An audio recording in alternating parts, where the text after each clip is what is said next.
So there are two main aims of the Gaza People's Tribunal. The first is what we call historical memory, and that is to establish the facts and how the facts draw conclusions about the law, about the crimes that have been committed against the Palestinians. That's the first aim, and that will be part of a final report or a book that will come out of all of the papers and testimonies that have been presented here at the Gaza Tribunal.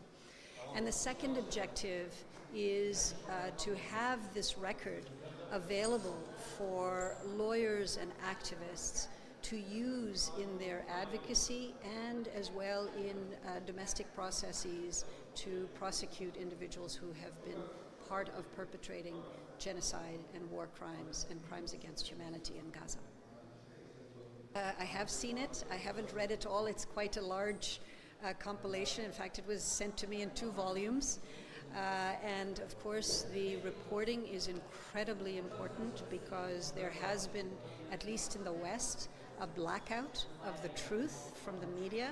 And much of the Western media has actually been complicit with the political leadership, which has been both suppressing the truth and also telling lies about what is happening in Gaza. So what Anadolu has been doing, Anadolu Agency, and many of the press, non-Western press, has played a very important role in getting the truth to people. And of course, the young people are not even reading the traditional press.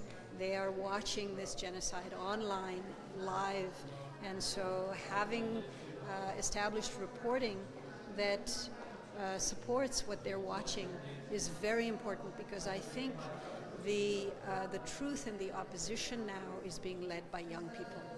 They're the ones who have been leading the demonstrations. They're the ones who have been protesting in our universities, on our campuses, and they're really leading the demand for truth and accountability.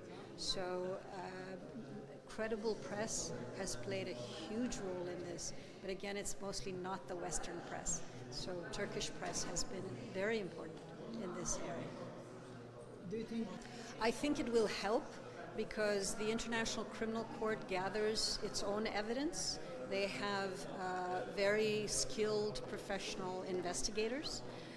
And so they collect their evidence in a particular way that the court uses. So what we are producing here, to some degree, some of that will be helpful, but Palestinian organizations and international organizations have been submitting to the International Criminal Court long before the whole Gaza crisis began. So the ICC has mountains of evidence to issue warrants against far more than the 2 individuals that so far have been named, Netanyahu and Gallant. And it's quite possible that the ICC has issued non-public warrants. In addition, we don't know. But hopefully what we come out with from the Gaza Tribunal will add to the information and the sources, that is, direct witnesses, that the ICC can then contact again to develop in their own protocols to add to the evidence that's available. But I think even more important than the ICC is going to be domestic prosecutions in courts around the world, where universal jurisdiction is available through domestic criminal process.